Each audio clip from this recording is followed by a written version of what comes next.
What's going on there, guys? It's Mac. Hope you guys are well. We've just seen the unboxing of the G-Story 15.6-inch portable monitor.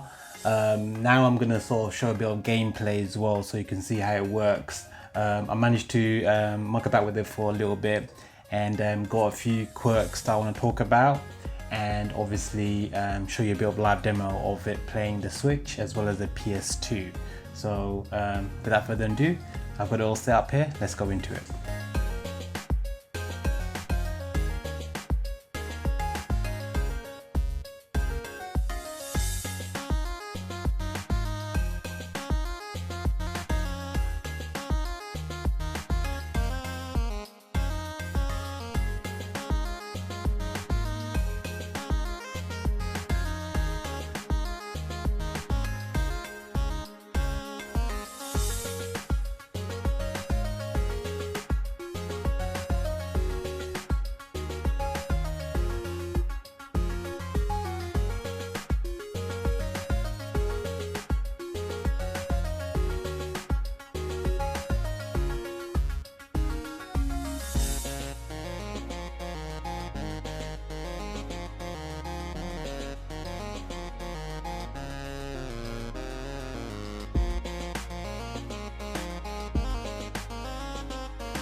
So I was mucking about with this mode, which is picture in picture, which is quite cool. So I've got both sources working via the HDMI as well as the Type-C cable. But what I'm going to do, I'm going to quickly get out of that and go into one mode because it's getting a bit iffy with the settings. So that's the other mode you can do side by side. Pretty cool.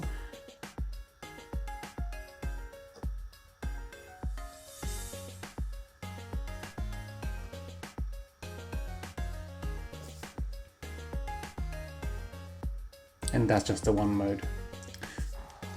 So this is obviously Smash Bros playing on the monitor. Looks, I'm gonna mute the sound, but looks really good. You can adjust the sound as well. You can make the sound louder by going into the sound boost option.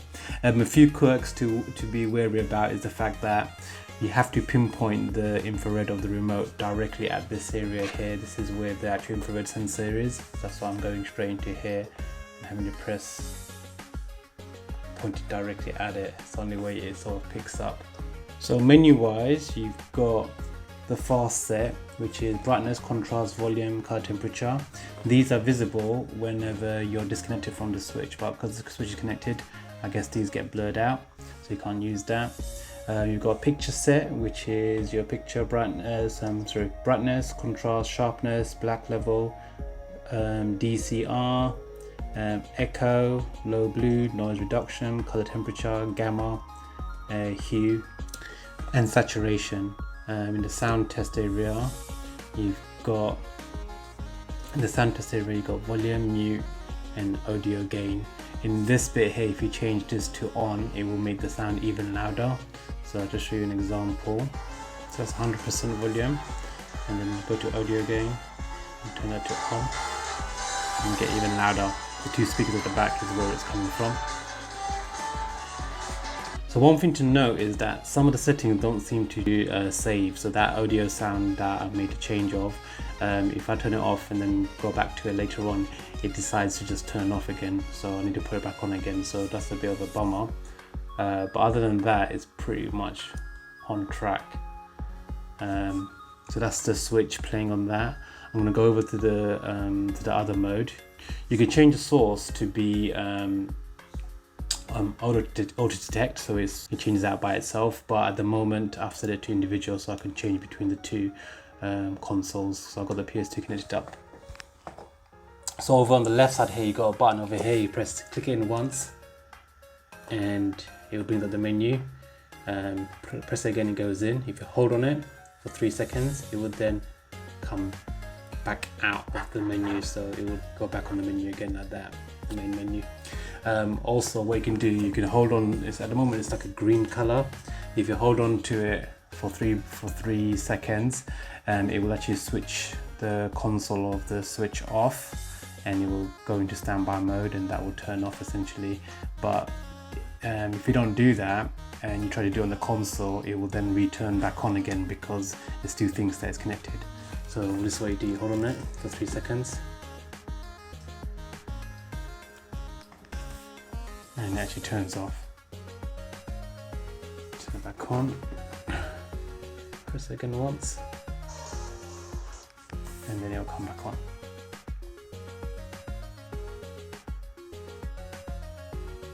And you're back in the game.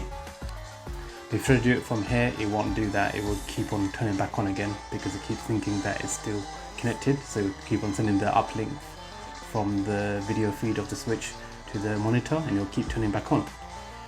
So the scale button allows you to do it on a 1080p source. It seems to allow you to do auto, 1:1, 4:3, and then widescreen.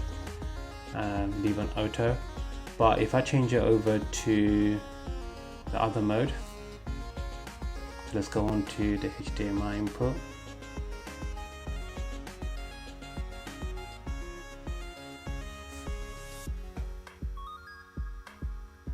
And that'll be the PS2 running off this HDMI.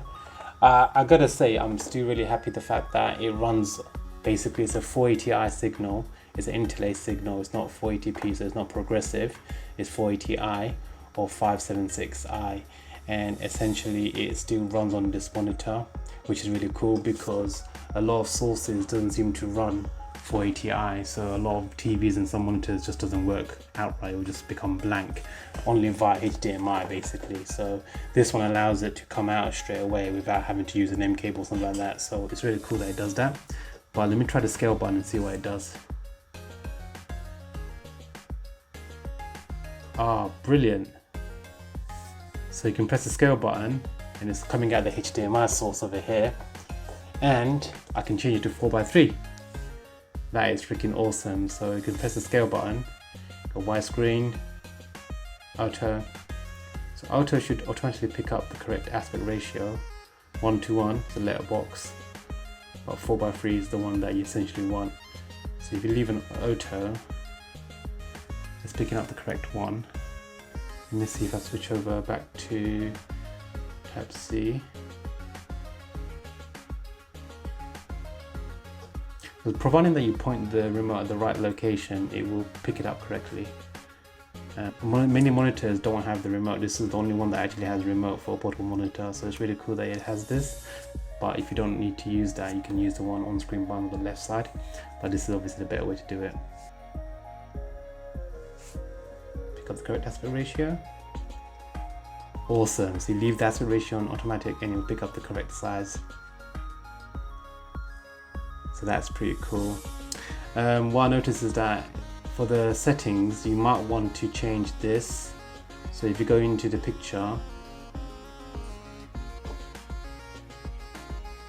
gamma, set that to off basically, and I find that it looks way better when it comes to the picture because it doesn't look too washed out. Otherwise, when you turn it on, it tends to have like a foggy hue over the image, which doesn't look that good, especially on the Switch. So as you can see, I got my Samsung phone connected via the G-Story cable directly into there, and that's all it takes. And essentially, Samsung DeX loads up. You can change it to the Miracast mode, and it will just screen share your screen of the phone.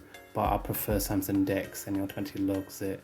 You can change it on the settings over here, but as soon as you plug it in, it launches. Just double tap YouTube, and as you can see, straight in.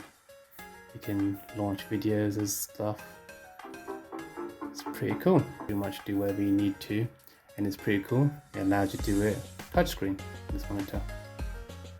Anyway guys, thanks a lot for watching that video. Don't forget to hit that like button if you enjoyed it. Don't forget to subscribe if you haven't already. Really appreciate my subscribers, so thank you very much for that. Until next time, take care guys, it's Mac. Peace out.